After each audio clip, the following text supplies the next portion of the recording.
USA, Canada, Australia থেকে এত এত বেশি প্রশ্ন পাচ্ছি, আপু কোন কোন গাছ আমরা এখন বাহিরে দিব আর কোন কোন গাছগুলো আমরা ঘরে রাখবো। হ্যালো এভরিওয়ান, আসসালামু আলাইকুম। কেমন আছেন আপনারা সবাই? আলহামদুলিল্লাহ, আমি তো অনেক ভালো আছি। বলতে বলতে আমাদের স্প্রিং চলে আসলো, 1 এপ্রিল। তো আজ আমি আপনাদের সাথে একটি ভিডিও শেয়ার করব যে এপ্রিল মাসের 1 তারিখে আমার এই কনজারভেটরি ঘরের কি অবস্থা, নতুন কি অ্যাড হলো, পুরানো কি কি চলে গেল, কোথায় গেল, গার্ডেনে আদৌ কিছু দিলাম কিনা, সব কিছু আপনাদের সাথে একটু শেয়ার করব। প্লিজ ভিডিওটি আপনারা মনোযোগ দিয়ে দেখবেন শুরু থেকে শেষ পর্যন্ত। জানি একটু বড় হবে, কারণ যেহেতু আমি পুরো আপডেটটি দিতে যাচ্ছি যে এক কর্নার থেকে আরেক কর্নার পর্যন্ত আমার কি কি গাছ আছে। চলুন আপনাদের সাথে একটু শেয়ার করে নেই, এতে করে দেখা যাবে আপনারাও বুঝতে পারবেন কোন কোন ধরনের গাছগুলো এখনো পর্যন্ত আমার ঘরেই আছে। সবার শুরুতেই আমার উইন্ডো সেলে যে কালো কচু গাছটি আছে, আলহামদুলিল্লাহ এখানে মোট 5টি ব্রাঞ্চ ছেড়েছে। আমি এখনো পর্যন্ত খাইনি, কারণ সময় আসলে হয়ে উঠছে না। সবাই জানেন আপনারা যে রোজার মাসে এক্সট্রা অনেক ব্যস্ততা থাকে। আমি এই গাছটিতে খাদ্য দিচ্ছি, তাই এই যে দেখুন দ্রুত হারে গাছটি বেড়ে যাচ্ছে আর পাতাগুলো দেখুন খুবই খুবই খুবই চমৎকার। সো এখনো পর্যন্ত এটা খাওয়ার সময় হয়নি। তারপর আরও এই যে উইন্ডো সেলে আছে হচ্ছে পুঁই শাকের বীজ দিয়েছি, এখনো পর্যন্ত ওঠেনি। আমি জানি এটা হচ্ছে এপ্রিল মাসের শেষের আগে এই বীজ উঠবে না, কারণ বরাবরই আমার সাথে তাই হয়। এপ্রিলের লাস্ট উইকে আমার পুঁই শাকের বীজ বের হয়, আর এটি হচ্ছে জার্মিনেট ছাড়া। তারপর হচ্ছে উইন্ডো সেলে ছেলে ওরে আল্লাহ, উইন্ডো সেলে এখনো পর্যন্ত এই যে কালো মরিচের গাছটি অজস্র ফুল চলে এসেছে, বেশ কিছু ফুল ফুটেছে। আমি এর পরাগায়ন করব আরও 2 দিন পর, যখন সবগুলো ফুল ফুটবে, আর সাথে সাথে কিছুটা আমি এখানে ফসফরাস ব্যবহার করব, এতে করে ফুলগুলো সব টিকে থাকবে। তারপর অনেকেরই প্রশ্ন, আপু আপনার 2023-এর নাগামরিচের গাছ তো অলরেডি বড়, তো আপনি যদি ছোট্ট একটি গাছ আমাদের সাথে শেয়ার করেন একেবারে শুরু থেকে জার্নিটি, আমাদের জন্য অনেক সুবিধা হবে। তাই লাভলি ভিউয়ার্সের জন্য আমি ছোট্ট একটি নাগামরিচের গাছ লাগিয়েছি। আমি যেমন কি বলেছিলাম যে নাগামরিচের গাছ করব না, সো আমি একটি মাত্র বীজ দিয়ে গাছ বানিয়েছি, যেন নতুনদের সাথে আমি শুরু থেকেই যত্ন শেয়ার করতে পারি যে এই বয়সে কি খাদ্য, কি যত্ন, কি কীটনাশক। তাই আমি মাত্র একটি নাগামরিচের গাছ 2024-এ ইন্ট্রোডিউস করলাম একেবারে নতুনদের জন্য। তারপর যেমন কি বলেছিলাম, এই যে আমার পুঁইশাক গাছটি এখনো পর্যন্ত কেটে খাওয়ার সময় হয়নি, কারণ লন্ডন গিয়েছিলাম, সেখান থেকে অনেক বেশি তাজা শাকসবজি নিয়ে এসেছি। তো সেইগুলো না খেলে নষ্ট হয়ে যাবে, ফ্রোজেন করব না। নিজ গার্জেনের ওরে আল্লাহ, নিজ বাগানে 2023-র অনেক শাকসবজি ফ্রোজেন করা আছে, তাই আর লন্ডনেরগুলি আমি ফ্রিজ না করে ফ্রেশ খাচ্ছি, যেহেতু গাছে আছে হতে থাক এই আর কি। তো আমি এখনও কাটিনি, ইনশাল্লাহ আগামী 1-2 দিনের ভিতর কেটে খেয়ে নেব। তারপর এই যে টমেটো গাছগুলো আলহামদুলিল্লাহ অনেক বড় সড়ো হয়ে গেছে, আপনারা দেখতেই পাচ্ছেন। এই যে দেখুন, আমি একদম নিচ থেকে দেখাচ্ছি, এই যে খুবই খুবই খুবই বড় সড়ো হয়ে গেছে। এইগুলোকে আমি যে ব্যাগগুলো থাকে, আমি এর আগেও বলেছি যে বায়ো ডিগ্রেডেবল যে ব্যাগগুলো, সেই ব্যাগগুলোতে আমি এগুলি দেব। আপনারা অনলাইনে যদি সার্চ করেন তাহলে আপনারা ব্যাগগুলো পেয়ে যাবেন, যে বায়োডিগ্রেডেবল ব্যাগগুলো কেমন দেখতে, সেগুলো বিশেষ করে ছোট ছোট প্লান্টের জন্যই ব্যবহার করা হয়, নার্সারিতে এগুলি ব্যবহার করা হয়। আর এই যে এ পাশেও টমেটো গাছগুলো খুব চমৎকারভাবে হচ্ছে। এই হচ্ছে উইন্ডো সেলের অবস্থা, যেমন ছিল তেমন। তারপর হচ্ছে এর আগে বলেছিলাম যে বিজিএস এর সবগুলো বেগুনের বীজ আমি একটি পটে দিয়েছি, এই যে দেখুন। তো বেশ কয়েকটি বেগুনের বীজ উঠেছে, আর বেশ কয়েকটি ঘর খালি, তার মানে সেখান থেকে উঠবে কিনা জানি না। আমি তো সবগুলো র্যান্ডমলি যা ছিল সব দিয়ে দিয়েছি এই একটি পটে। আর এই জন্যই কিন্তু আমি লিখেও রেখেছি যে এটি হচ্ছে বিজিএস এর, এই যে দেখুন লিখে রেখেছি যে বিজিএস, এটি শুধুই বিজিএস এর বেগুনের চারা। তারপর হচ্ছে এই যে আলহামদুলিল্লাহ আপনারা জানেন যে আমি হাজারি লাউ এবং বিন্দু লাউ লাগিয়েছি।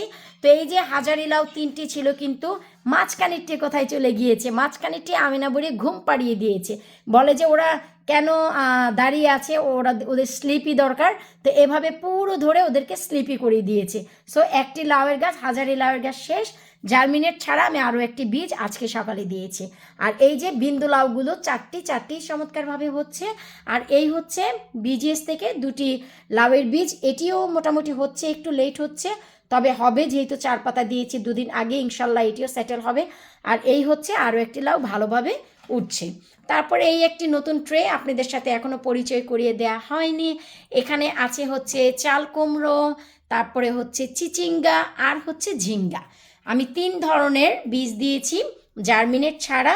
এই যে ঝিঙ্গার একটি বীজ উঠেছে, এবছর অনেক জার্মিনেট করিনি, রোজার সময় আসলে জার্মিনেট করা এগুলো অনেক কষ্টকর হয়ে যাচ্ছিল, তাই আমি পারিনি। তারপরে এই যে আরও 2টি লাউয়ের বীজ আমি দিয়েছি শেষের দিকে, ওই যে লেখা আছে যে জোড়াবোটা লাউ, যেগুলো সাদা গোল লাউ, তো সেগুলো দিয়েছি ওইখানে। তো জানি না কতদিন লাগবে, মাত্র 1-2 দিন হয় দিয়েছি জার্মিনেট ছাড়াই। তারপর ওই যে আমার বেগুনের পটটি, লম্বা সবুজ বেগুন, আমেনা বুড়ি যা সাড়ে সপ্তানাশ করেছিল, আলহামদুলিল্লাহ গাছগুলো খুব দারুণভাবে বেড়ে উঠছে। এরপর টেবিলে আরও যোগ দিয়েছে নতুন পরিবার, সিম পরিবার। এগুলো হচ্ছে সব সিমের বীজ দিয়েছি এখানে আমি 40টি, কারণ এটি হচ্ছে 40 সেলের ট্রে, এখানে আমি 40 দিয়েছি। আর এই যে আমি নতুন করে কালেক্ট করা শুরু করেছি, দুধের গ্যালন কেটে ছোট ছোট করে এই যে টুকরো করে রাখছি, যেন আমি ওই যে দেখতে পাচ্ছেন ওইভাবে যেন লেবেল করতে পারি, বাইরে থেকে কেনার কোনো প্রয়োজন নেই। এই যে দেখুন, এরপর এই যে এই পটটি দেখতে পাচ্ছেন, এখানে হচ্ছে যত ডিমের খোসা, কলার খোসা আর হচ্ছে কমলার খোসা শুকিয়ে তারপর এই যে আমি এই বয়মটিতে রাখছি, যেন এই বয়মটি ভরে গেলে এই পুরো সামারটি কিন্তু আপনার কাভার হয়ে যাবে। এরপর হচ্ছে এখানে আছে এই যে সবুজ বেগুন দিয়েছিলাম, দেখুন এই চারাগুলো কিন্তু দারুণভাবে বাড়ছে। আবার নতুন করে আজকে বেশ কিছুটা ডিমের খোসা দিয়ে দিলাম, আর হচ্ছে কলার খোসা দিয়েছি। আর আলহামদুলিল্লাহ এই যে বেগুন গাছগুলো খুব চমৎকারভাবে কিন্তু বাড়ছে। দেখুন আমি কিন্তু ক্যালসিয়াম দিয়েছি আজ থেকে 4 দিন আগে, আপনারা নিজেরাই চেহারা দেখুন আর এর পরিবর্তন দেখুন। আমি জানি অনেকেই আপনারা বলেন যে আমি একই কথা রিপিটেড করি, কেন করব না? আপনার কাছে খারাপ লাগতে পারে, একের সাথে 0 অ্যাড করে 1000-এরও বেশি লোক আমার কাছে একই জিনিস জানতে চায়, তো আমি মনে করি তাদেরকে জানানোটাই আমার জরুরি। তো এই হচ্ছে ভাই আমার বেগুন গাছ। তো ওভারঅল এই হচ্ছে ডাইনিং টেবিলের উপরে আমার এই জিনিসগুলো, আর ওই যে দেখতে পাচ্ছেন উইন্ডো সেলের উপরে ওই জিনিসগুলো। তারপর হচ্ছে এই পাশে এই যে কালো কচু গাছ থেকে যে বাচ্চা বের হচ্ছে, আলহামদুলিল্লাহ এখান থেকেও ওই যে দেখুন ছোট্ট করে ওইখান থেকে আরও একটি বের হচ্ছে। তো কচু গাছ নিয়ে আমার কি প্ল্যান অনেকেই জানতে চাচ্ছিলেন, তো সব কিছু আমি আপনাদের সাথে শেয়ার করব। পেয়ারা গাছগুলোর এই অবস্থা, মোটেও বাড়ছে না, এই গাছটি শুধু একটু বেড়েছে, এই যে নতুন করে একটি ব্রাঞ্চ ছেড়েছে, এই যে দেখুন। তো পেয়ারা গাছগুলোর একই অবস্থা। তো এই যে এই পাশ থেকে আপনারা একটু দেখুন এই অবস্থা। তারপর একটু নিচের দিকে চলে আসি, এই যে পট, এই পটে হচ্ছে আমি আমাদের দেশীয় যে কলমি শাক তা দিয়েছি, এটি আমি পানির উপর বানাবো, তাই এই যে বড় একটি পট নিয়েছি, পটটি কিন্তু আমি ফুটো করিনি, ফুটো না করে আমি সম্পূর্ণ পানির উপরে এবার কলমি শাকের ফলন করব। সবগুলো কলমি শাক, এগুলো হচ্ছে জার্মিনেট ছাড়া দিয়েছি, আরও অনেকগুলো জার্মিনেট সহ দিয়েছি, এই আর কি। আর জার্মিনেট সহ বলতে কি বোঝাচ্ছি, অনেকগুলো বীজ জার্মিনেটে রেখেছি আর এইগুলো জার্মিনেট ছাড়া দিয়েছি, এই যে উপর দিক থেকে কাভার করা আছে, হিটে অলরেডি 4 থেকে 5 দিনের ভিতরে উঠে যাবে, অবশ্যই আমি শেয়ার করব। তারপর এই যে এখানে যে আমার থাকে মরিচ গাছগুলো চমৎকারভাবে বাড়ছে, এই ট্রেতেও কিছুটা বেগুনের গাছ আছে, খুবই দারুণভাবে বেগুনের গাছগুলোও বাড়ছে। এই যে দেখুন এখনো পর্যন্ত কোনো গাছে পোকামাকড় হয়নি, শুধু এই পটে একদিন বাককিলার ব্যবহার করেছি, রসুন ব্লেন্ড করে পাতলা পানি আমি স্প্রে বটলে দিয়ে তারপরে স্প্রে করেছি, কারণ কোনো প্রকারের বাগ এখনো আসেনি, যেহেতু স্প্রিং চলে এসেছে তাই এখন কিন্তু পোকা মাকড় মৌমাছি এবং মাছি আপনাদের চোখে পড়বে। সো সেইগুলো থেকে বাঁচানোর জন্য পোকা ধরার আগেই কিন্তু আমি পোকার দমন করি, সেটা যারা রেগুলার আমার চ্যানেলে ভিডিও দেখেন সবাই জানেন। এই যে দেখুন এই হচ্ছে ভাই আমার নাগামরিচের গাছটি, তাই কিন্তু আমি নাগামরিচ একেবারেই বানাতে চাচ্ছিলাম না। তো আপনাদের রিকোয়েস্টে আমি আরও একটি নাগামরিচ করেছি, সেটার যত্ন শুরু থেকে আপনাদের সাথে শেয়ার করব। তারপর কনজারভেটরিতে আরও নতুন কিছু অ্যাড হয়েছে, এই যে দেখুন। সো আমি লিখে রেখেছি, এই যে আমি এগুলো যেহেতু চারা করব, এই যে দেখুন এখানে আমি লিখে রেখেছি দেশি বরবটি, এটা হচ্ছে লম্বা যে বরবটি সেই বরবটি। আর এখানে হচ্ছে আমার লেখা আছে হাজারি লাউ, হাজারি লাউ, হাজারি লাউ। এখানে আমি আরও হাজারি লাউ দিয়ে দিয়েছি যদি হয়। তারপর এই যে পাশে আরও একটি দেখতে পাচ্ছেন, এখানে হচ্ছে আমি গাজরের বীজ দিয়েছি। এবছরও ইনশাল্লাহ লাস্ট ইয়ারের মতন আমি গাজর করব, ইচ্ছে আছে। তারপর এই যে ইনডোর প্লান্টগুলো খুব চমৎকারভাবে বাড়ছে। তারপর এই হচ্ছে আমার কালো কচু, এই যে পার্পেল ডগাল যে কচু, ডগাল করে আল্লাহ, পার্পেল ডগার যে কচু চমৎকারভাবে 3টি ডগা দিয়েছে। এই যে দেখুন 3 নাম্বার পাতাটি কিন্তু ভালো বড় সড়ো হয়েছে, এই যে। তো এখন এইটা থেকে আরও যে পাতা হবে বড় হতে থাকবে। আর এই যে ইনডোর প্লান্টটি, এটিও চমৎকারভাবে হচ্ছে।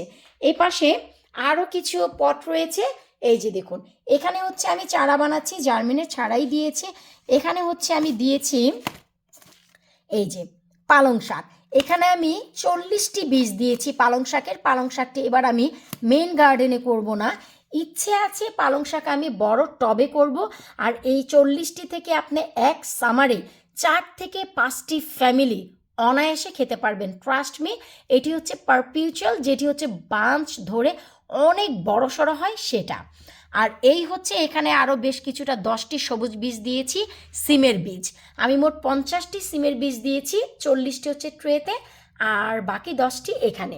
তো এই হচ্ছে নতুন নতুন আরও কিছু জিনিস আমার কনজারভেটরিতে অ্যাড হয়েছে।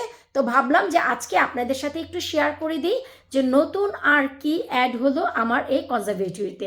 আলহামদুলিল্লাহ খুবই ভালোভাবে গাছগুলো বাড়ছে, আপনারা দেখতেই পাচ্ছেন।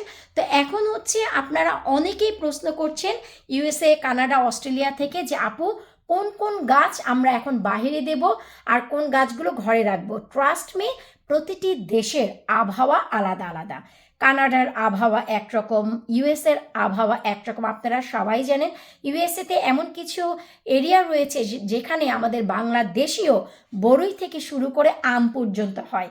সো আপনারা যেখানে থাকেন সেখানকার টেম্পারেচারটি যদি আমাকে একটু জানান কষ্ট করে, তাহলে আমি বলতে পারবো যে আপনারা কোন গাছটি মিডল এপ্রিলে বাহিরে দেবেন। আমি হচ্ছে মিডল এপ্রিলে বাহিরে দিব আমার টমেটো গাছ, আর কিছু না। আর বাহিরে খুবই ভালোভাবে যদি ফলন করতে চান এই সময়, তাহলে ব্যবহার করবেন ওই যে দেখতে পাচ্ছেন মূলা শাক আর ধনিয়া পাতা। ট্রাস্ট মি, আমার এখানে গত 3 দিন আগে এক টানা 13 ঘন্টা হিলস্টোন বৃষ্টি হয়েছে। হিলস্টোন রেইন আপনারা সবাই জানেন, শিলাবৃষ্টি, বৃষ্টির সাথে বরফের টুকরোগুলো পড়ে সেই বৃষ্টি। তাতে আমার মূলা গাছ আর ধনিয়া পাতার কোনো ক্ষতি হয়নি। সো আপনারা এই দুটি ফলন বাহিরে করতে পারবেন। আর মিডল এপ্রিলে যেহেতু স্প্রিং চলে এসেছে, আপনারা টমেটো গাছগুলো বাহিরে দেন। আর কোনো গাছ আপাতত বাহিরে দেওয়ার চেষ্টা করবেন না প্লিজ, সেটা ইউএসএই থাকেন আর কানাডাতেই থাকেন। তো চমৎকারভাবে আমি উইন্ডো সেলে কিন্তু গাছগুলো বাড়াচ্ছি। তো এখন আমি যে আপনাদেরকে বললাম যে বায়োডিগ্রেডেবল ব্যাগগুলো, সেই ডিগ্রেডেবল ব্যাগগুলো থাকলে কি হবে আমি আপনাদেরকে একটু বলে দিচ্ছি যে সেই ডিগ্রেডেবল ব্যাগে আপনাদের কি উপকার হবে। দেখা গেল যে ডিগ্রেডেবল ব্যাগগুলো যদি আপনার থাকে, এখন আপনাদের কাছে অনেকের আমি জানি কমেন্ট আসবে যে সেই ডিগ্রেডেবল ব্যাগটি কেমন দেখতে। আমাদের টি ব্যাগটি যে থাকে, টি ব্যাগের উপরে যে লেয়ারটি, সাদা লেয়ারটি, সেটাকেই বলা হয় ডিগ্রেডেবল ব্যাগ। এটা হচ্ছে বায়ু শোষণ করে এবং মাটিতে গিয়ে অ্যাবজর্ব হয়ে যায়। সো আপনারা যদি এতগুলো বেগুনের গাছ, টমেটো গাছ এখন সেলে আছে, লাউয়ের গাছ যদি বড় বড় পটে দিতে যান, এত বড় উইন্ডো সেল সব কাভার হয়ে যাবে। 2023-এর যারা ভিডিও দেখেছেন তারা সবাই জানেন আমার কনজারভেটরিতে কিন্তু একটি গাছে 4টি লাউ ধরেছে এই কনজারভেটরিতে উইন্ডো সিলে। আপনারা যারা দেখতে চান অবশ্যই সার্চ করে লাবণী কিচেন কুকিং অ্যান্ড গার্ডেনিংয়ে গিয়ে যদি সার্চ করেন যে আমার লাউ গাছে লাউ ধরেছে এই কনজারভেটরিতে উইন্ডো সিলে, তো আমি আর সেটা করব না, আমি সেই ব্যাগগুলোতে লাউয়ের গাছগুলো বড় হলে রাখবো। তো প্রতিটি ব্যাগ আপনারা একটি বড় বক্সে প্রায় 50টি ব্যাগ আপনারা রাখতে পারবেন। আর সেই যে শিকড়গুলো সেই ব্যাগ দিয়ে আপনাদের বের হয়ে আসবে, কোনো সমস্যা নেই। একটি ট্রেতে রেখে ট্রেতে পানি দিবেন, গাছেও দেওয়ার দরকার নেই। তারপর সেই ব্যাগটি সহ আপনারা মাটির নিচে পুঁতে দিবেন। এটাই হচ্ছে সুবিধা যে আপনাদের গাছ বড় হলে এই যে আমরা পটগুলো আমি একটু দেখাচ্ছি, এই যে দেখুন পটগুলো থেকে বের করে বড় জায়গায় পটিং করতে হবে না, বড় পটে। আর সেই পট থেকে তুলে আপনাদের কিন্তু মেন মাটিতে দিতে হবে না। সেই ব্যাগগুলিতে থাকলে ব্যাগ সহ আপনারা মাটির নিচে দিয়ে দিতে পারবেন। This is the good thing এবং good way to do the gardening. আমি এভাবেই বরাবর করি, অনেক কিছু আছে যে শেয়ার করা হয় না। তো অনেকেই অনেক অভিজ্ঞ হয়ে গেছেন, যারা একেবারেই নতুন তাদের জন্য এইসব আইডিয়াগুলো যে আপনারা অবশ্যই ইবে বা আমাজন থেকে সে বায়োডিগ্রেডেবল ব্যাগগুলো অর্ডার করে ফেলুন। আমি অবশ্যই আপনাদের দেখাবো সেইখানে কিভাবে রিপ্লান্ট করতে হয় আমাদের এই ঘরোয়া গাছগুলো। তো আশা রাখছি এপ্রিল মাসের এই আপডেটটি আপনাদের ভালো লেগেছে, যে 1 এপ্রিলেও আমার ঘরেই সবগুলো গাছ আছে, কোনো গাছ বাইরে যায়নি। মিডল মেতে ওরে আমরা কি বলি, মিডল এপ্রিলের 15 থেকে বিটুইন 15 to 20, 15 থেকে 20 তারিখের ভেতর আমি টমেটো গাছ বাইরে দিব, মেন মাটিতে নয়, টবে। তার জন্য কিভাবে টবগুলো প্রিপারেশন করছি আপনাদেরকে খুব শীঘ্রই সেই ভিডিও আমি শেয়ার করব। বিদায় নিচ্ছি আজকের মতো, আল্লাহ হাফিজ।